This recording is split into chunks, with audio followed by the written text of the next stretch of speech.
Hello বন্ধুরা, একটা গুরুত্বপূর্ণ আপডেট নিয়ে হাজির হয়ে গেছি। আপনারা জানেন যে আগামীকাল পার্শ্ব শিক্ষক নেতৃত্বরা জমায়েত করতে চলেছেন এবং পার্শ্ব শিক্ষক নেতৃত্বরা আগামীকালের জমায়েতকে কেন গুরুত্বপূর্ণ বলেছেন। ইতিমধ্যে আপনারা জানেন যে সরকারি সংগঠনের সভাপতি কিন্তু আরেকটু সময় প্রত্যেককে নিতে বলেছিলেন। তিনি 10ই ডিসেম্বরের মধ্যে কিন্তু অর্থাৎ 10ই ডিসেম্বরের পরেই শিক্ষামন্ত্রীর সাথে বৈঠক করতে চলেছেন। একথা তিনি জানিয়েছেন। শিক্ষামন্ত্রীর সাথে বৈঠকের পর সিদ্ধান্ত নেওয়া যেতে পারত, এটা তিনি বলেছিলেন। এবং শিক্ষামন্ত্রীর সাথে বৈঠকে কী হতে চলেছে সমস্ত বিষয় নিয়ে আপনাদেরকে আজকের ভিডিওতে আপডেট দেব। দেখুন, আপনাদেরকে বলে রাখি, পার্শ্ব শিক্ষক নেতৃত্বরা আগামীকাল বঞ্চিত পার্শ্ব শিক্ষক নেতৃত্বর যে ব্যানার, সেই ব্যানারে কিন্তু জমায়েত করতে চলেছেন শিয়ালদা থেকে মৌলাই হয়ে। তারা শিক্ষামন্ত্রী এবং মুখ্যমন্ত্রীর কাছে ডেপুটেশন দেওয়ার কথা বলেছেন। এবং আপনাদেরকে জানিয়ে রাখি, জয়েন্ট ফোরামের ব্যানারে নয়, এখানে বঞ্চিত পার্শ্ব শিক্ষকদের ব্যানারে কিন্তু হতে চলেছে। এবং সাধারণ পার্শ্ব শিক্ষকদের 45,000 সাধারণ পার্শ্ব শিক্ষককে তারা আহ্বান জানিয়েছেন যাতে জমায়েতটা দৃষ্টান্তমূলক হয়, অর্থাৎ সরকারের কাছে একটা দৃষ্টান্তমূলক সংখ্যা তাদের নজির রাখতে হবে। না হলে কিন্তু বেতন বৃদ্ধির যে বিষয়গুলো তারা সরকারের কাছে আবেদনের নিরিখে জমা দিতে চাইছেন সেটা সাফল্যমণ্ডিত হবে না বলে তারা মনে করছেন। যদি জমায়েতটা দৃষ্টান্তমূলক হয় তাহলেই কিন্তু এটা সম্ভব। এই নিয়ে পার্শ্ব শিক্ষক নেতৃত্বরা প্রত্যেককে আহ্বান জানিয়েছেন যাতে কালকের জমায়েতকে সাফল্যমণ্ডিত করা হয়। আপনাদেরকে শুধু নিজেরা নয়, সপরিবারে আপনাদের বেতন বঞ্চনার কথা জনসমক্ষে তুলে ধরার জন্য কথা বলেছেন। আগামীকালের জমায়েত নাকি 10ই ডিসেম্বরের বৈঠক বেশি গুরুত্বপূর্ণ?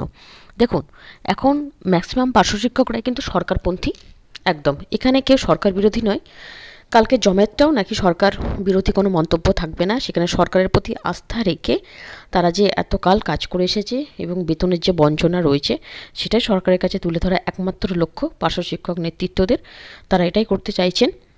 এবং আগামীকাল যে জমায়েত হবে সেখানে যাতে সরকারের তরফ থেকে কোনো রকম নেগেটিভ ইম্প্যাক্ট না পড়ে আপনাদের উপর, সেই বার্তা তারা রন্ধ্রে রন্ধ্রে প্রত্যেকের সামনে তুলে ধরতে চাইছেন। তবুও সরকারপন্থী সংগঠনের নেতৃত্বরা এবং সভাপতির মূল বক্তব্য, এতে করে সরকারের কিন্তু নেগেটিভ একটা বার্তা হতে পারে।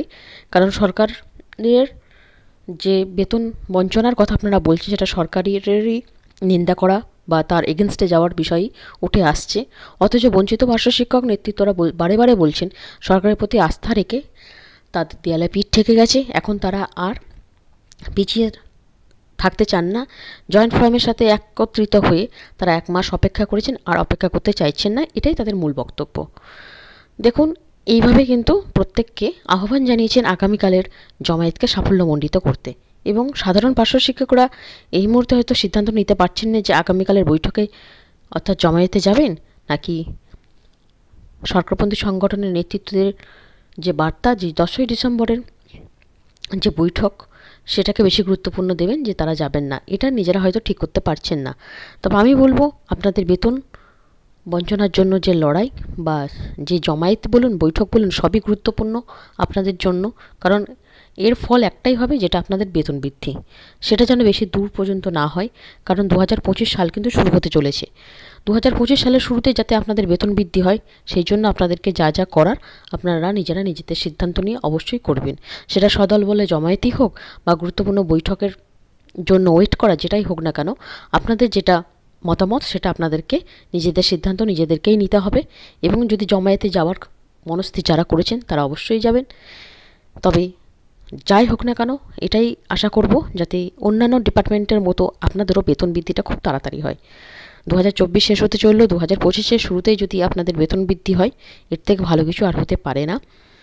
তো পার্শ্ব শিক্ষক নেতৃত্বদের আগামীকালের জমায়েত খুবই গুরুত্বপূর্ণ এবং প্রত্যেক নেতৃত্বরাই বলছেন যাতে এই জমায়েতটা সাফল্যমণ্ডিত হয় এবং আপনাদের বেতন বৃদ্ধির যে বঞ্চনা সেটা যেন দূর হয়। দেখা যাক আগামীকালের জমায়েত কেমন হয়, আপনাদেরকে সমস্ত আপডেট দেব। আমাদের চ্যানেলের সাথে থাকুন সমস্ত রকমের আপডেটগুলো পাওয়ার জন্য। আজকের মতো এইটুকু। ভিডিওটা দেখার জন্য ধন্যবাদ।